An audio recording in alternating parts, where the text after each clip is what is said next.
Welcome to the podcast series, Small Business Survival Conversations. Through our weekly conversations, we hope to provide you with strategies and insights, knowledge and expertise to enlighten you as you work to build and grow your business. Here are your hosts, Anna Steinfest and Dr. Michael Troyer.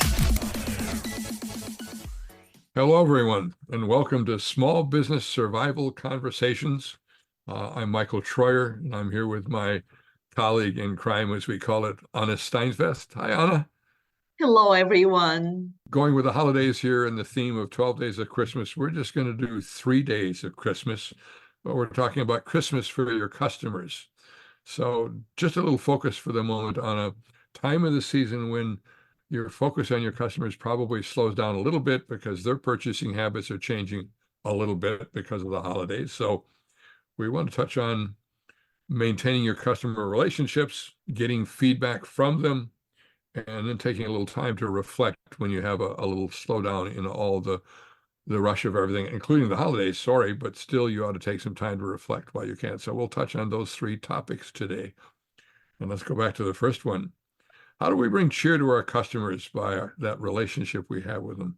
Well, we recommend that you start using some CRM tools because that, first of all, that will automate your efforts to reach out to your customers. And we recommend that automation saves time.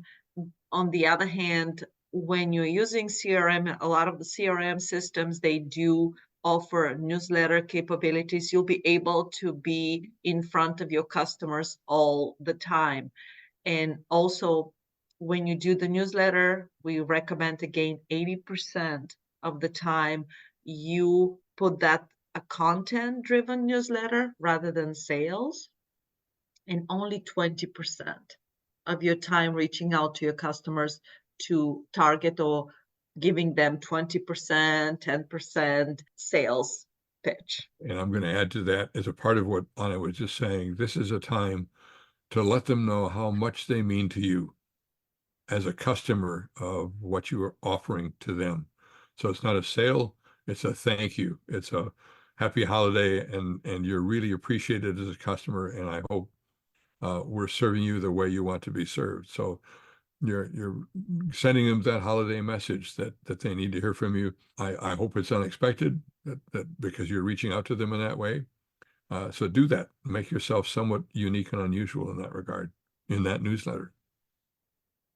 Absolutely. Right? Absolutely, Michael. Yes, during the holiday, it's very important to stay in touch with your customers. And of course, now we have to put together, depends on your business, because for some of you, if you have a lot of customers, if you're B2C, you may have a lot of customers, so you may not be able to touch all of them, but majority through newsletters or via email, we assure that you will be able to touch them and just wish them happy holidays and just remind them how grateful you are having them as a customers. And that will lead us to the next one, talking about your customer feedback for next year. Now we're giving you some of these tools or some of these recommendations you can implement for next year. We recommend that you put in place some customer feedback tools to make sure that you understand what the customer value, why do they buy your product. It's also a time of year when we're all getting these requests for donations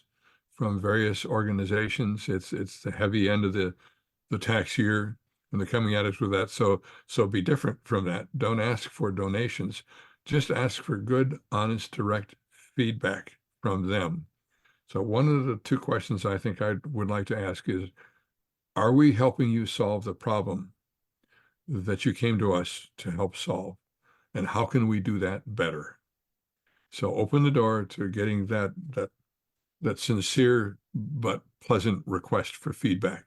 I'm not asking for a donation. I'm just asking to hear from you as a customer to tell me, how can I do it better by you? How can I help you solve that problem even better? You may learn some things you didn't know. It only takes 1 or 2 customers to come forward with an idea you hadn't thought of, a comment that you hadn't expected, to help you get better as a business. And Michael, if I can add and build of what you just said, is ask your customers what do they like about your product or service, because you will be surprised what they value, why they're purchasing your product or service. And based on their feedback, you'll be able to put together a very strong marketing campaign. Because we had cases where some of the businesses we work with, they thought that it solved this problem and that's why they like about our product and service. And when they received the feedback, 80% the survey and the feedback they received from their current customers, they gave feature or they gave benefit the owner have not even thought about. Yep. You, as Anna said, you may be surprised. You may learn something. You assume they liked X, but they really like Y, whatever the Y might be, and whatever X was you thought. Absolutely do what Anna suggested. You might be pleasantly surprised, but coming into the new year, think of the opportunity that gives you to reset your marketing approach. Yep. We've got two days of Christmas we've offered to you as the special gifts from us. We have to move to the third. The magic of reflection. I think of all of you out there, you're small business owners. You're working 24/7, first of all, 7 days a week, 24 hours, because you're waking up in the middle of the night thinking about problems that you haven't solved yet. But that's a pressure and a push that's pretty hard on you. What we don't do enough of is stepping back now and then from the business. So maybe we go out of our office, our business office, and we go somewhere else. We have a quiet cup of coffee and we ask ourselves, what's been good about this year in our business? What have we done well? What should we feel good about? And where could we make some improvements? Not because our customers have told us, which we hope the first two things will lead to, but we can see ourselves something we can do better. And it only comes from stepping back and taking a moment of reflection. It doesn't happen when we're running around solving all these little putting out all these little fires, solving all these little problems. It's getting away from the business and saying, I need to take an hour to sit back and just close my eyes maybe and think without seeing anything. How's it been? How's it gone? What can I do better? And I'm sure you have something to add, Anna. I know you. Yes, well, because as a small business owners running and wearing all these hats, when you're reflecting, like Michael said, make sure that you start planning what kind of automation. I'm all about automating your processes, automation, or what kind of tools you can implement for next year. Do some research, because right now there's a lot of AI tools. It's artificial intelligence. And a lot of times, when we hear AI, we think that this pertain only for large businesses. However, if you do your research, you will find out that there is a lot of automation you can implement into your small business life that will save you a lot of time and a lot of money. And I just came across a person who shared thoughts that I really agreed with those thoughts in terms of AI. And the instruction he gave was, look at your business model, look at the way you approach business, your strategy, and then go back to this technology and say, where will it help me do that better? So lead with your business model, lead with your strategy, and then find the technology, the AI opportunities you have to get better. The danger to me is the other side where, well, I better grab some AI because everybody else is doing it. And that takes you down probably the wrong path. You try to fit it to something where it doesn't fit. I think it's going to change the way we all do business. We need to be on the big bandwagon, but we need to choose wisely. And so I think you start with your strategy, your business model, your unique competitive advantage, and then say, where does this fit and help me do that better? And pick and choose. Absolutely. I totally agree, Michael. Exactly. I totally agree with your statement, because a lot of people will start using some of the AI tools, but that will not make their life easier. Just an opposite. It will make their life a little bit even more complicated.